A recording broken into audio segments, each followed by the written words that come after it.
أعوذ بالله من شر الشيطان الرجيم بسم الله الرحمن الرحيم رب ادخلني مدخل الصدق وأخرجني مخرج الصدق واجعل لي من لدنك سلطانا نصيرا اللهم عجل لوليك الفرج وانصر قائدنا الإمام خامنئي إلى الظهور الحجة. Assalamualaikum warahmatullahi wabarakatuh. Pada sesi kali ini kita akan melanjutkan kitab Taharah, pembahasan hukum-hukum jenazah. Al-mautu wa massul mayyit. إذا حضرت الإنسان الوفاة فالمشهور وجوب توجيهه إلى القبلة كفاية بنحو لو جلس كان وجهه إلى القبلة.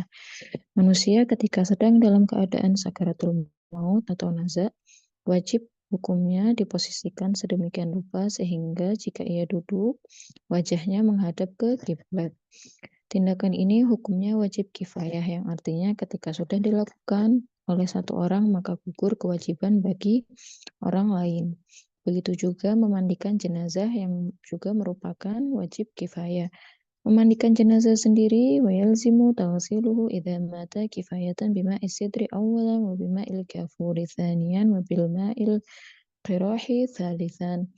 Dengan tiga kali mandi dengan tiga air yang berbeda. Mandi yang pertama dengan air yang dicampur dengan daun bidara. Mandi yang kedua dengan air yang dicampur dengan kapur barus. Kemudian mandi yang ketiga dengan air mutlak. Kemudian step yang selanjutnya adalah tahnid. Wajibu kifayatan ba'da taghsil at-tahnidu bimashil masajidis sab'ah. Tahnid itu sendiri adalah mengusap 7 anggota sujud dengan kapur.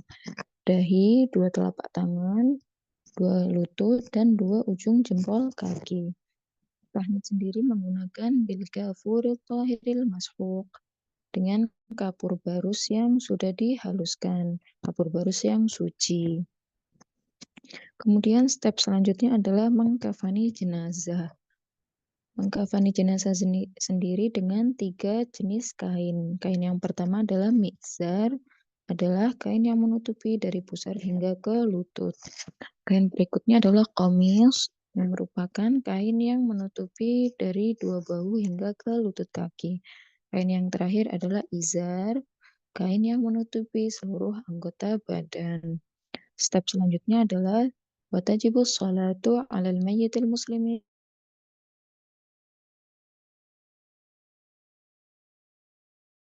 ba'da taghsilihi wa tafinihi idza kana umruhu adalah seorang wajib disolati ketika dia seorang muslim dan berusia lebih dari 6 tahun. Setelah dimandikan dan dikafani, melaksanakan sholat sendiri dengan 3 takbir. Tata caranya sebagai berikut. Setelah takbir yang pertama, kita membaca syahadatain. Kemudian setelah takbir kedua, kita membaca sholawat atas Muhammad dan keluarganya. Setelah takbir ketiga, kita mendoakan mukminin dan mukminat. Kemudian setelah takbir keempat, mendoakan jenazahnya. Dan setelah takbir kelima, sholatnya selesai. Step yang selanjutnya adalah dikuburkan. ويدفن بعد ذلك بمواراته في الأرض بحيث يؤمن على جسده في السباع من السباع وإيذاء رائحته الناس. Tata cara penguburannya harus dilakukan sedemikian rupa agar aman dari binatang buas dan tidak mengganggu orang dengan baunya. Adapun berkaitan dengan hukum-hukum jenazah, yang pertama, di mandi yang pertama dan kedua tadi, air yang dicampur dengan daun bidara dan kapur barus. Syaratnya apa? Syaratnya daun bidara dan kapur barusnya dicampur secukupnya saja. Secukupnya di sini maksudnya tidak merubah karakteristik air mutlak menjadi air mudhof. Jadi nggak boleh sampai airnya menjadi mudhof. Karena apa? Tujuan dari mandi jenazah sendiri untuk mensucikan jenazahnya.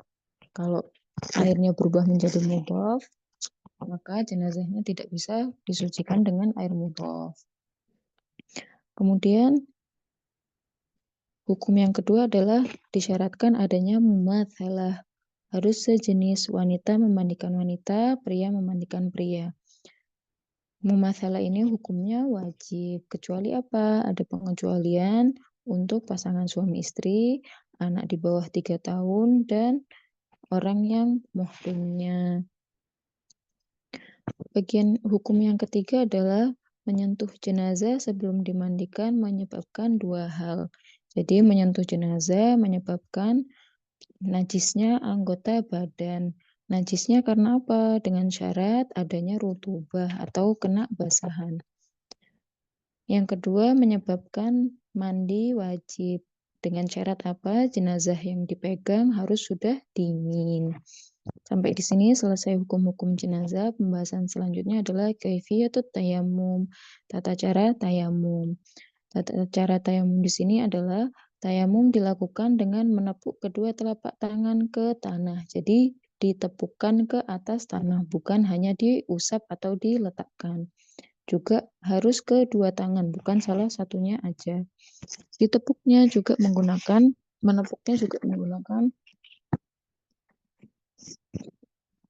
bagian dalam tangan, bukan bagian luarnya.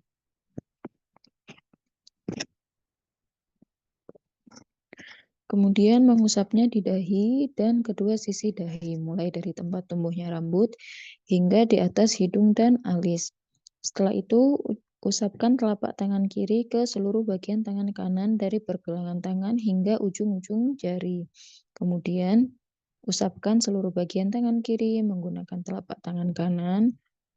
Dan di sini tayamum sah jika dilakukan di atas tanah. Kemudian pembahasan selanjutnya adalah musawwiratut tayamum. Apa saja yang mewajibkan tayamum? Yajibut tayamum inda adami wijdanil ma'i ba'dal fahsi anhu bimiqdari ghalwati sahmin fil ardil hazana wa sahmaini fis sahla. Penyebab yang pertama adalah setelah mencari air dan tidak ditemukan. Maka di sini kita wajib tayamum. Nah, mencarinya ini sejauh apa?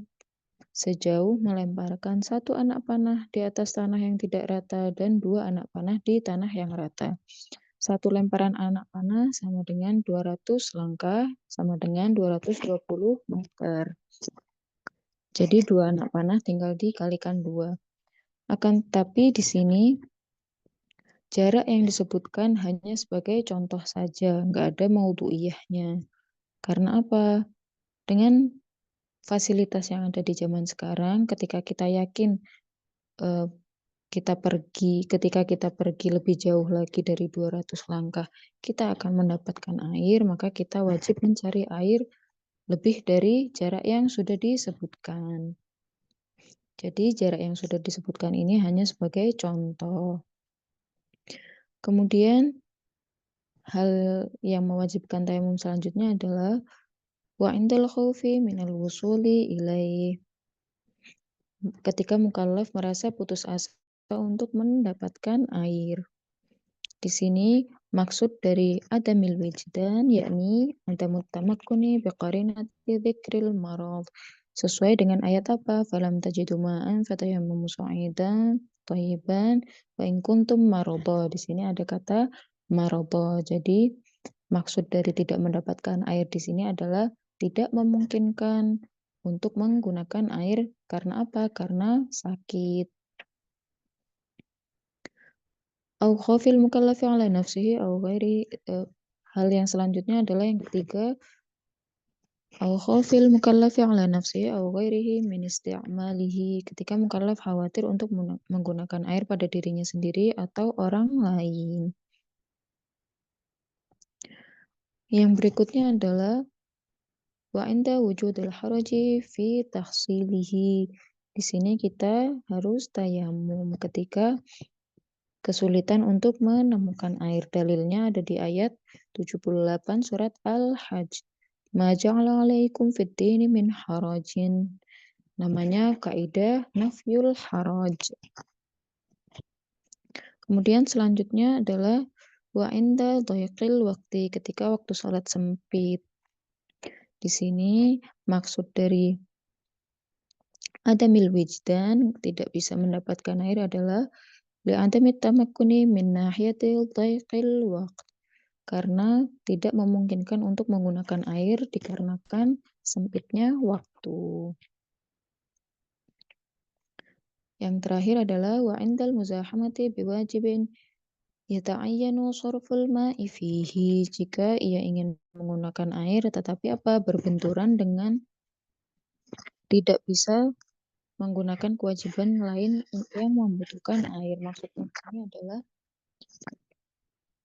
contohnya seperti toharoh, bersuci dari hadas dan bersuci dari khobas. Sedangkan kita hanya mempunyai 1 gelas air misal.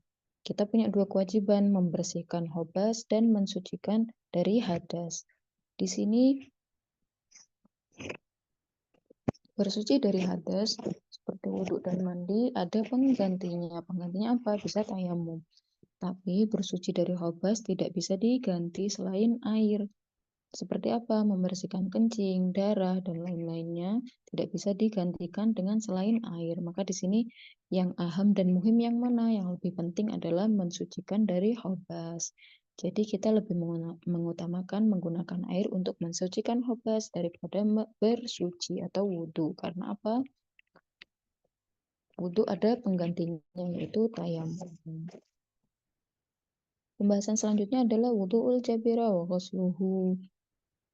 Jika ada perban pada beberapa anggota wudhu karena luka, bisul, atau patah tulang misalnya. Jika memungkinkan untuk mengalirkan air tanpa menimbulkan bahaya, maka air harus dibasuh pada anggota wudhu dan di bawah perban. Bahkan jika anggota tersebut bisa dicelupkan ke dalam air atau perban bisa dilepas, maka melakukan ini adalah wajib. Yang kedua adalah jika tidak memungkinkan. Wa amma wujubul mashi 'alaiha ma'at ta'adzur. Jika tidak memungkinkan misalnya karena membahayakan lukanya atau membahayakan diri sendiri, maka harus dilakukan dengan mengusap di atas perban atau yang dinamakan dengan wudhu jabirah. Kemudian selanjutnya wa amma wujubu izalatil hajib. Jika ada penghalang yang menempel pada anggota tubuh seperti gegala atau aspal, maka harus dihilangkan terlebih dahulu. Jika tidak memungkinkan untuk dihilangkan, maka wajib untuk tayamum. Namun, hal ini berlaku jika penghalang tersebut tidak berada di anggota tayamum. Jika penghalangnya ada di anggota tayamum, maka harus digabungkan, dilakukan bersamaan. Harus wudhu dan juga harus tayamum. Adapun hukum mandi jabirah sendiri sama seperti hukum wudhu jabirahnya. Di sini pembahasan wudhu jabirah selesai. Pembahasan selanjutnya adalah macam-macam najasat. An-najasat ada 10. Yang pertama adalah urin dan kotoran. Urin dan kotoran sendiri hukumnya secara umum itu adalah najis. Dalilnya apa? Dalilnya yang pertama, tidak ada perbedaan di antara umat muslim dalam hal ini. Dalil yang kedua adalah Sahihah Muhammad bin Muslim. Sa'altuhu 'anil bauli yusibu tsawb qala ighsilhu marratain. Saya bertanya kepada salah satu imam antara Imam Bakar atau Imam Shatiq mengenai urin yang mengenai pakaian. Imam berkata, cucilah sebanyak 2 kali. Dalil yang ketiga adalah muwafaqah Ammar. An Abi Abdullah alaihi salam, kullu ma ukila lahmuhu fala ba'sa bima yukhraju minhu.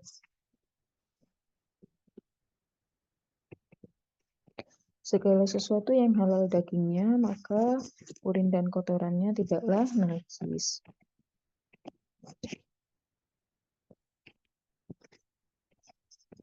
Di sini urin dan kotoran yang najis ada syaratnya. Syarat yang pertama adalah hewannya merupakan hewan yang haram dimakan. Yang kedua adalah dhi nafsus sa'ilah, yang darahnya memuncrat ketika menyembur ketika disembelih.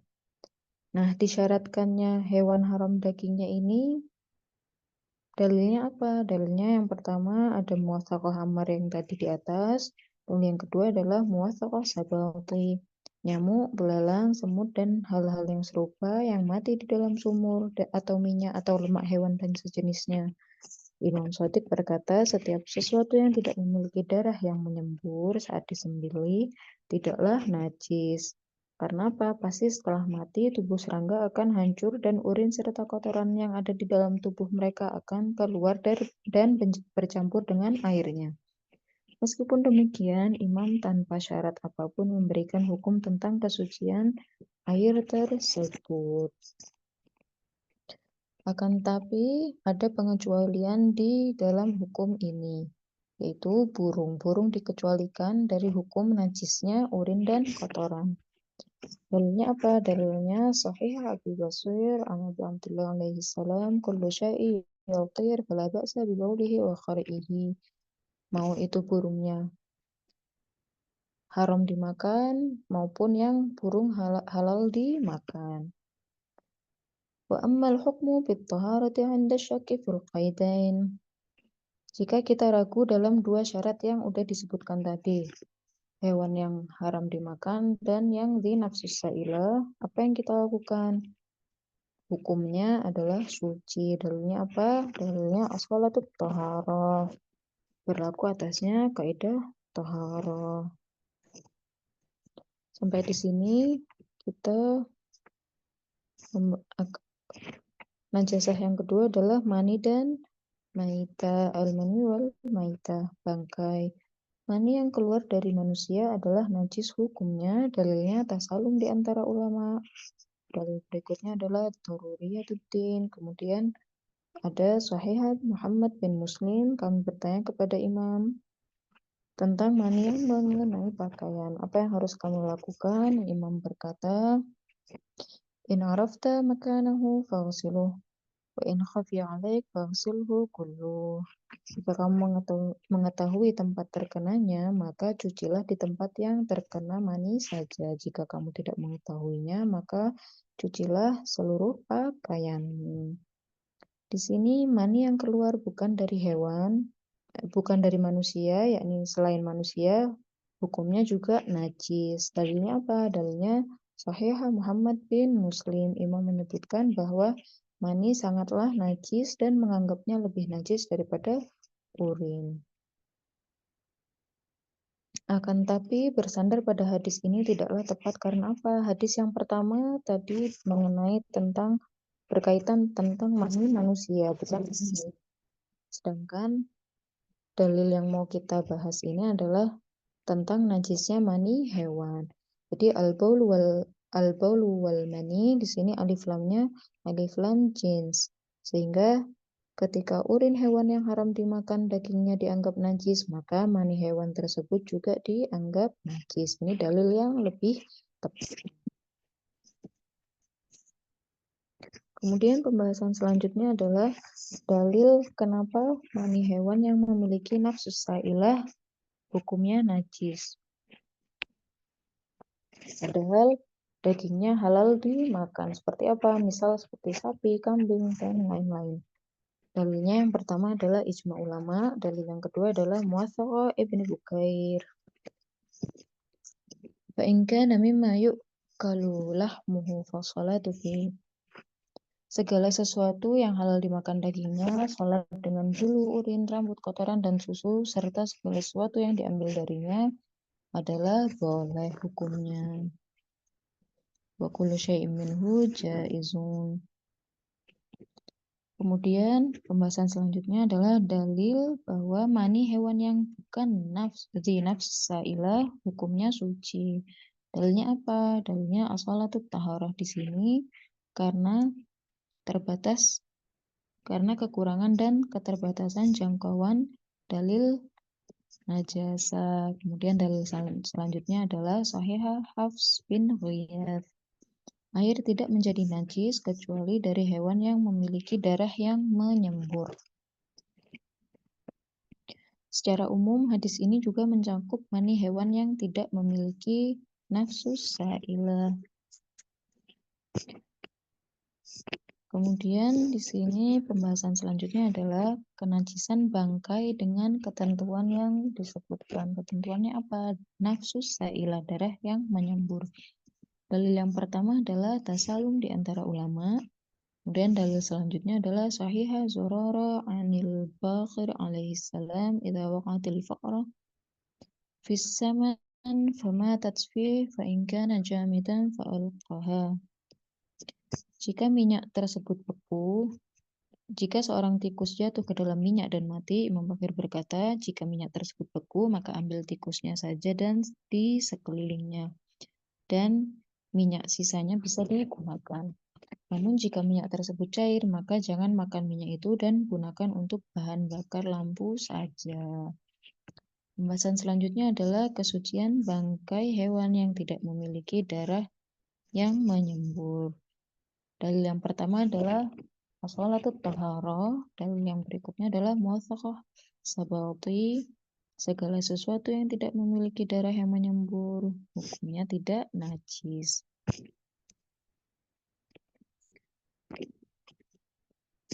وأما الحكم بالحل والطهارة عن المأخوذ من سوق المسلمين. Penafsiran bangkai hewan yang tidak disembelih secara syar'i. Wa amma tafsirul maitah bima dzakara wa adam ihtisasiha bima mata hadfi anfihi. Penafsiran bangkai hewan yang tidak disembelih secara syar'i tidak terbatas pada hewan yang mati dengan sendirinya. Dalilnya muwathaqah suma'a, jika kamu menembak dan mengucapkan bismillah, maka gunakanlah kulit hewan yang kamu tembak. Tapi jika hewan tersebut mati tanpa mengucapkan bismillah, maka jangan gunakan kulit dan dagingnya. Hadis di atas menunjukkan bahwa bangkai tidak terbatas pada hewan yang mati dengan sendirinya. Hewan yang diburu pun ketika tidak membaca bismillah, maka tidak boleh digunakan. Pembahasan yang selanjutnya adalah apa yang dibeli dari pasar kaum muslimin dihukumi halal dan suci. Amal hukmu bil halli wat taharati 'alal ma'khudhi min suqil muslimin. Di sini apa yang kita beli dari pasar kaum muslimin ada dua. Bisa dibagi antara barang yang bukan daging dan barang yang berupa daging. Jika yang kita beli dari pasar kaum muslimin berupa barang yang selain daging, maka hukum awaliyahnya apa? Hukum awalnya adalah suci. Akan tetapi, jika barang yang kita beli dari pasar kaum muslimin itu berupa daging, maka hukum awaliyahnya adalah belum disembelih, yakni disembelihnya tidak secara syar'i. Di sini hukumnya ada 3 pembagian.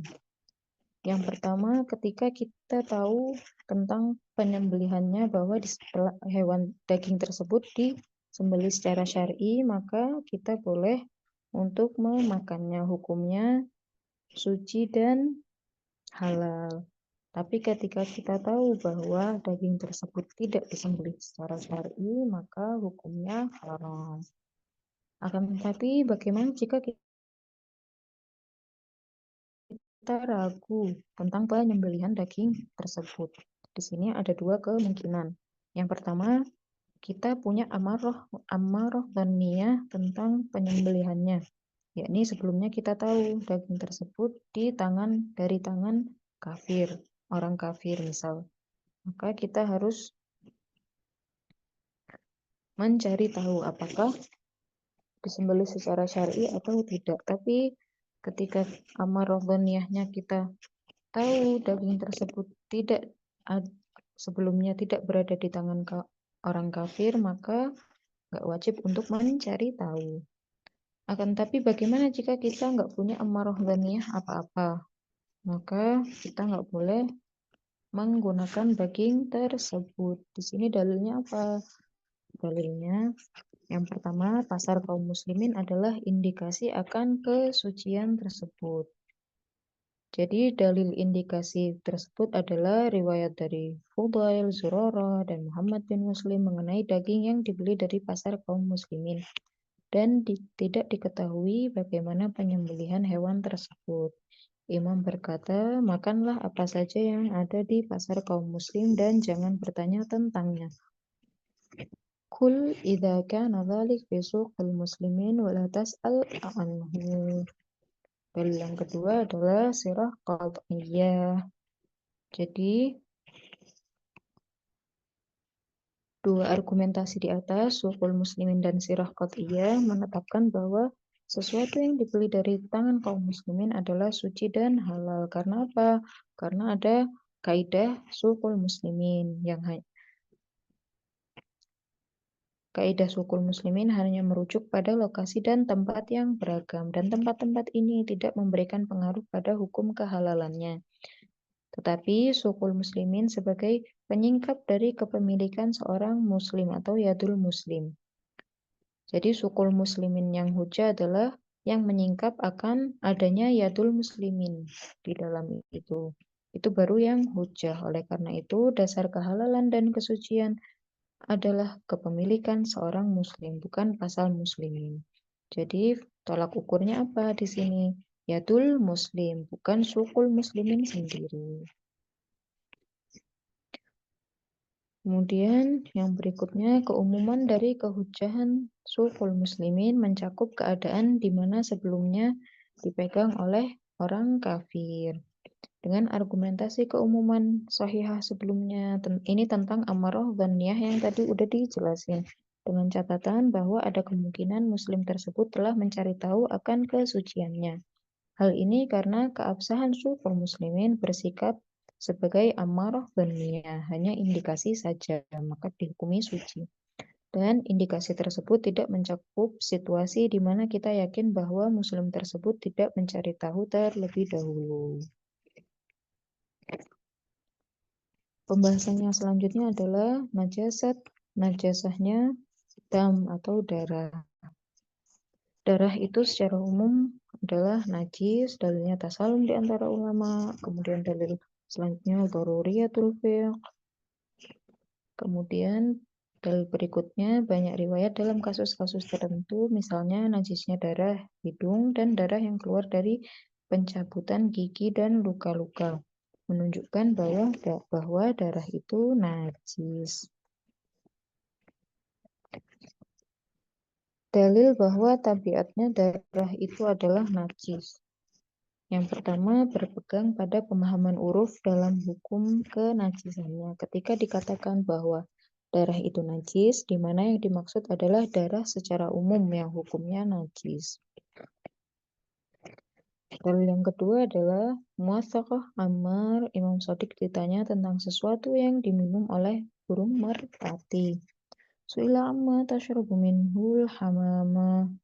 Faqal kul ma ukila lahmuhu fatawadda'a min su'rihi washrab illa an tara fi minqarihi daman wa in ra'aita fi minqarihi daman fala tawadda' minhu wa la tashrab. Setiap sesuatu yang dimakan oleh hewan yang halal, kamu boleh berwudu dan meminum dari sisa hewan tersebut, kecuali jika kamu melihat darah di paruh burung tersebut. Maka jangan berwudu dan jangan minum dari sisa burung tersebut. Oleh karena itu, penggunaan kata dam di sini, daman, yang terdapat dalam hadis menunjukkan bahwa darah secara mutlak hukumnya najis. Penggunaan umum menunjukkan bahwa darah itu najis berimplikasi pada najisnya darah pada telur. Jadi ketika kita bilang najasah, jadi di dalam hadis tersebut digunakan kaidah umumiyah. Semua darah itu najis kecuali yang berasal dari selain nafsus sa'ilah. Di sini ketika rumusnya adalah itu, maka darah yang ada di telur hukumnya najis. Tapi ketika rumusnya dibalik menjadi semua darah hukumnya suci kecuali yang berasal dari nafsus sa'ilah, maka darah dari telur hukumnya suci dan boleh dimakan. Tapi rumus yang kita ambil di sini adalah apa? Semua darah hukumnya najis kecuali yang tidak menyembur darahnya. Nah, di sini ada pertentangan pendapat masalah rumusnya. Ada yang pakai rumus semua darah itu najis kecuali yang menyembur. Ada juga yang pakai ulama yang pakai rumus semua darah itu suci kecuali yang berasal dari nafsis sa'ilah. Oleh karena itu, berdasarkan kaidah toharoh bisa diterapkan hukum tentang kesucian darah pada telur. Pada akhirnya apa? Tidak diperbolehkan untuk memakan darah pada telur. Dalilnya apa? Dalilnya keumuman larangan makan darah yang diambil dari ayat sesungguhnya diharamkan atas kalian bangkai dan darah. Innama harrama alaikumul maitata waddam. Surat 17 Al-Baqarah ayat 173.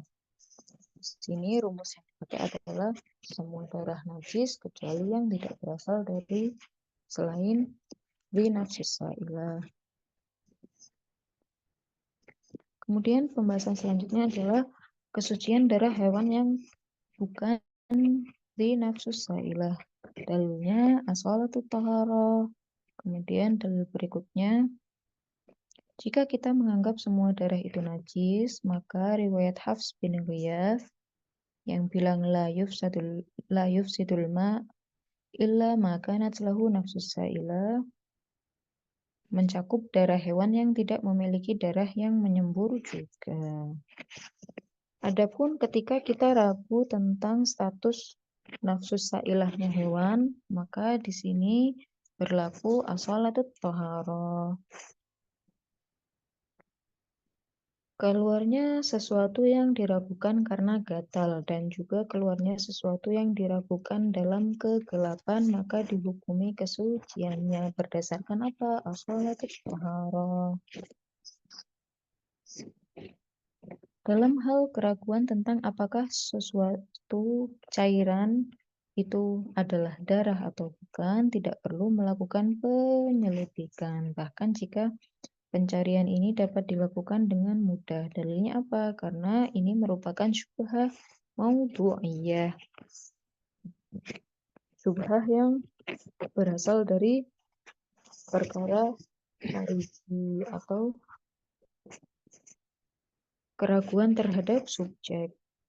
Dan semua orang sepakat bahwa dalam keraguan maudhu'iyah, syubhah maudhu'iyah, penyelidikan tidaklah diperlukan. Dalil yang berikutnya adalah sahih Zurarah fahal alayya in syakaktu fi annahu asabahu syai'un an anzura fi faqal la walakinnaka innama turidu an tadhhaba syakka alladhi waqa fi nafsik. Apa ada yang harus saya lakukan jika sesuatu yang diragukan mengenai pakaian saya?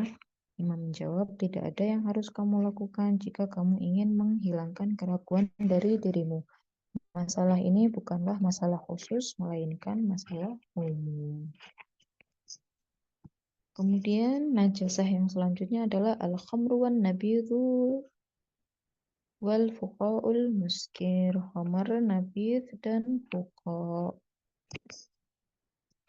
Terdapat perbedaan tentang kesucian dan kenajisan khamr. Nah, dalilnya bermacam-macam. Ada perbedaan riwayat di sini. Ulama yang bilang bahwa khamr adalah suci, dalilnya dari Sahihah Hannad. Sa'altu Abu Abdullah alaihi salam, anir rajuli yashrabul khamr thumma yamutsuhu man fihi fayusibu thawbi faqala la ba'sa. Kemudian dalil para ulama yang bilang khamr adalah najis adalah dari Muwaththaqah Ammar. An Abi Abdullah alaihi salam sa'altuhu anid-danni yakunu fihi al-khamr hal yasluhu ay yakuna fihi khallun aw ma'. Di sini saya bertanya kepada Imam Shadiq tentang wadah besar yang berisi khamr. Apakah boleh dituangkan atasnya cuka, air asam, atau minyak zaitun ke dalamnya? Imam berkata, jika telah dicuci tidak masalah. Idza ghusila fala ba'sa. Setelah melihat dua kelompok riwayat yang bertentangan di atas, Imam lebih mendahulukan riwayat yang bilang bahwa khamr adalah najis. Kemudian tentang nabidh dan minuman memabukkan, hukumnya juga najis. Dalilnya adalah Sahih Ali bin Yaqtin an Abil Hasanil Madhi atau Imam Kazim. Inna Allah azza wa jalla lam yahkum.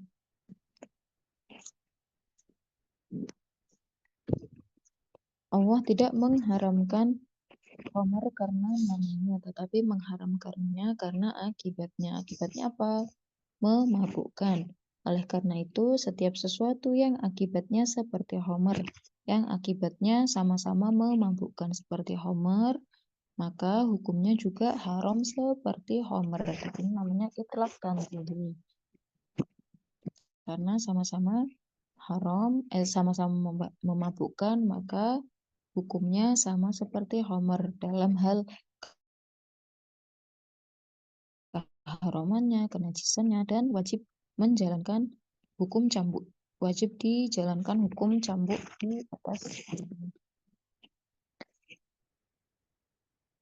Kemudian air gandum, penjelasan tentang air gandum di sini pokok juga sama dengan homer.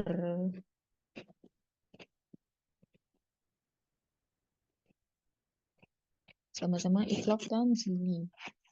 Dengan dalil apa? Mukatabah Ibnu Fadl, surat menurutnya Ibnu Fadl dengan Imam Ridho.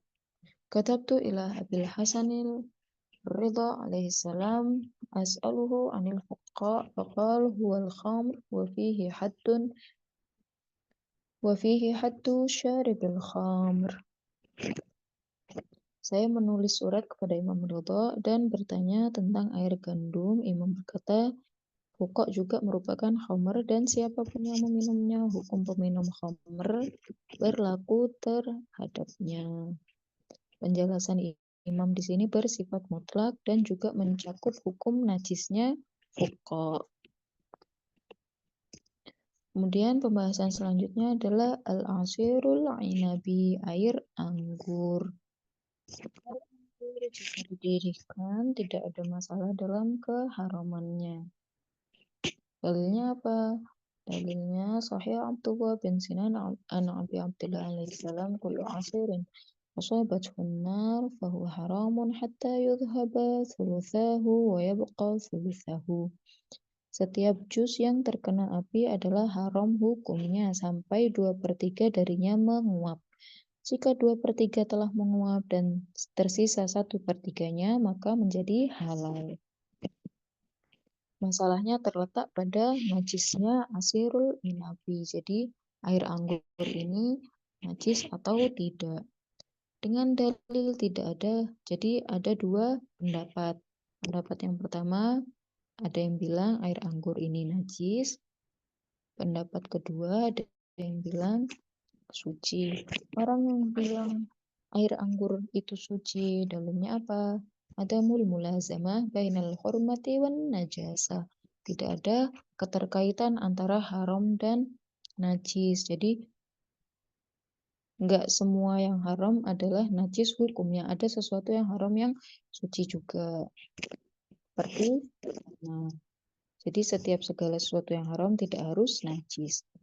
Adapun dalil orang yang bilang bahwa asirul inabi itu najis, dalilnya adalah sahiha Muawiyah bin Ammar bin Aqlit Tadhib sa'altu Abu Abdullah alaihi salam anir rajuli min ahlil ma'rifati bil haq ya'tini bil bukhtuj wa yaqul qad tubikha ala thuluthi wa ana a'rafu annahu yashrubuhu ala nisfi wa ashrubuhu biqawlih wa huwa yashrubuhu ala nisf Faqal khamrun la tashrabu.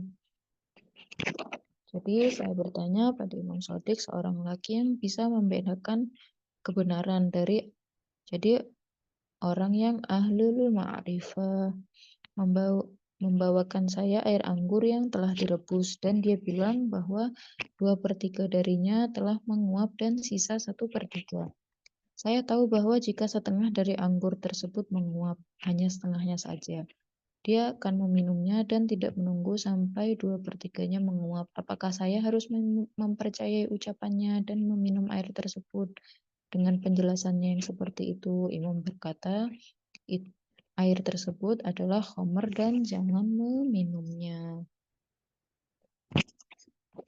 Menurut Alamah Koshani Bukhtuj adalah air anggur yang telah direbus dan memiliki hukum seperti khamr. Semua hukum khamr berlaku padanya. Semua hukum khamr di sini maksudnya apa? Keharamannya, najisnya, dan hukum cambuknya, di mana salah satu akibat dari khamr adalah najis di sini. Kemudian pembahasan selanjutnya adalah asirus zabibi atau air perasan kismis. Air perasan kismis hukumnya halal, dalilnya tidak ada argumen yang membuktikan kenajisannya. Asirus zabibi juga suci, dalilnya tidak dapat. Jadi air perasan kismis suci karena apa? Karena tidak bisa disebut sebagai air perasan, lebih bisa disebut air rendaman karena kismis itu anggur yang sudah kering. Karena yang disebut air perasan adalah cairan yang diambil dari sesuatu, dari buahnya, sementara kismis itu udah kering dan tidak ada yang bisa diambil darinya. Dan jika kita menyebutnya air perasan, itu hanya karena penggunaan kalimat kiasan dan majas saja, bukan arti yang sebenarnya. Jadi di sini air kismis hukumnya halal karena apa? Nggak bisa berlaku istishab kurma kepada asirus zabibi. Karena apa? Rukun-rukunnya istishab nggak ada di sini. Karena rukunnya istishab salah satunya adalah harus satu maudhu. Sedangkan di sini beda maudhu.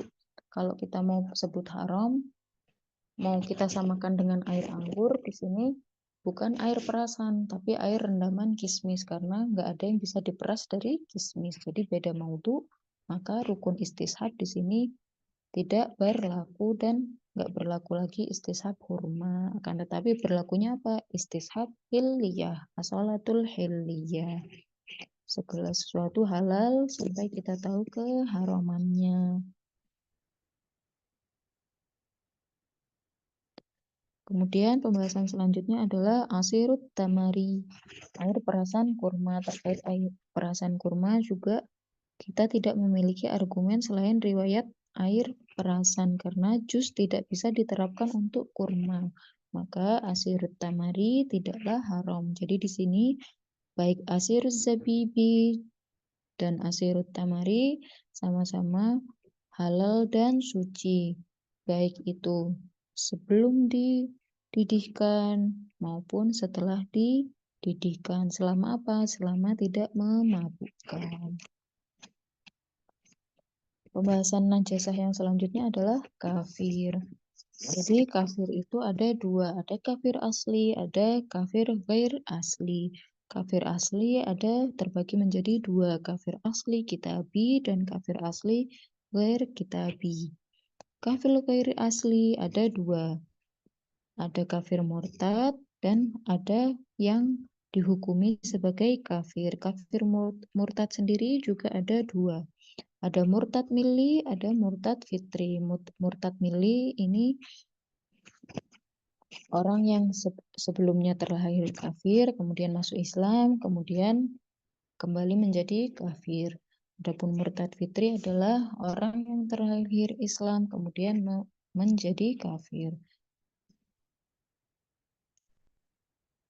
Orang yang dihukumi kafir seperti apa? Seperti Nawasib dan Khawarij. Di sini kita mau membahas tentang najisnya kafir non kitabi atau ghair kitabi.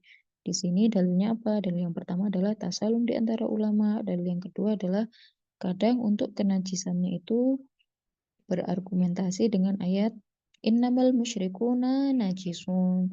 Tapi seperti yang telah kita katakan, mungkin maksud ayat tersebut adalah najis maknawi saja, bukan najis zahirinya. Mengenai kenajisan nasubi, tidak ada keraguan akan hal tersebut. Dalilnya apa? Muwaffaqah Abi Ya'fur Abdullah bin Abi Ya'fur an Abi Abdullah wa iyyaka an taghtasil من غسالة الحمام ففيها تجتمع غسالة اليهودي والنصراني والمجوسي والناصب لنا أهل البيت وهو شر wa huwa syarruhum fa inna Allah tabaraka wa ta'ala lam yakhluq khalqan anjas minal kalb wa anna an-nasib lana ahlul bait la anjas minhu. Hati-hatilah agar tidak menggunakan sisa air dari mandi Yahudi, Nasrani, dan Majusi serta Nasibi pembenci Ahlul Bait, di mana merupakan yang paling jahat di antara mereka. Allah tidak menciptakan sesuatu yang najisnya lebih besar dari anjing, dan pembenci Ahlul Bait lebih najis daripada anjing. Meskipun secara lahiriah kaidah najasah tidak dapat dibuktikan, tetapi tidak pantas untuk menentang pendapat masyhur yang berpendapat tentang kenajisan zahirinya orang kafir. Adapun tentang najisnya kafir kitabiyah, ada dua pendapat, ada yang bilang najis dan juga ada yang bilang suci. Dalil para ulama yang bilang kafir kitabiyah adalah najis, dalilnya sahihah sanad afraj. Sa'altu Abu Abdullah alaihi salam an su'ril Yahudi wan Nasrani faqala la wa mimma dalla ala tahara sahih al-Ais bin Qasim. Apakah bisa menggunakan sisa air atau makanan Yahudi dan Nasrani? Imam Shatiq berkata tidak. Jadi kemudian fuqaha yang bilang kafir kitab itu suci, dalilnya sahih Ais bin Qasim. Sa'al Abu Abdullah alaihi salam an muwakalatil Yahudi wan Nasrani wal Majusi faqal idza kana min ta'amik watawadda fala ba'sa. Saya bertanya kepada Imam Shatiq tentang makan bersama Yahudi, Nasrani, dan Majusi. Imam menjawab, jika itu adalah makananmu dan dia mencuci tangannya, tidak masalah. Jadi solusi untuk mengatasi perbedaan pendapat ini, yang pertama, penjelasan riwayat di atas menunjukkan najis karena sesuai dengan ayat Al-Quran yang bilang innamal musyrikuna najisun.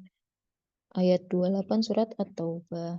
Jadi kalau kita bilang kafir kitab ini najis lebih sesuai dengan ayat Al-Quran. Berdasarkan hal ini, ahli kitab juga dikategorikan sebagai musyrik karena mereka percaya pada Trinitas. Akan tapi mungkin maksud dari kata najisun di ayat tersebut adalah najis secara maknawi saja, yaitu keberadaan maknawinya mereka saja yang najis, bukan tubuh dan pakaian. Dan mungkin juga najis yang disebutkan adalah yang bersifat sementara, bukan yang inheren.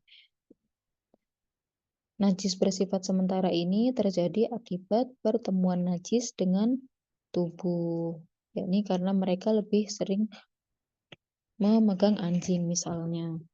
Dan di sini as-shalatut taharah tidak bisa berlaku untuk kafir kitabiyah. Karena apa? As-shalatut taharah hanya berlaku untuk muslim. Dan hadis kedua yang mengatakan bahwa jika itu dari makananmu dan kafir mencuci tangannya sebelum makan tidak masalah. Pembahasan yang selanjutnya adalah tentang najisnya anjing dan babi darat. Dalilnya adalah tasalum di antara ulama, juga ada riwayat tentang kenajisan anjing dan babi. Riwayat yang sebelumnya tentang Nasibi yang bilang Inna Allah tabaraka wa ta'ala lam yakhluq khalqan anjas minal kalb. Anjing adalah najis dan lebih najis dari itu adalah Nasibi. Juga najisnya babi terdapat pada Sahihah Ali bin Ja'far wa sa'altuhu an khinzir yashrab min ina kaifa yasna'u bih. Qal yaghsil sab'a marrat, cucilah sebanyak 7 kali jika seekor babi meminum air dari bejana. Kemudian itu tadi tentang anjing dan babi darat. Adapun tentang anjing dan babi laut, karena kesamaan mereka dengan anjing dan babi darat hanya berupa kiasan.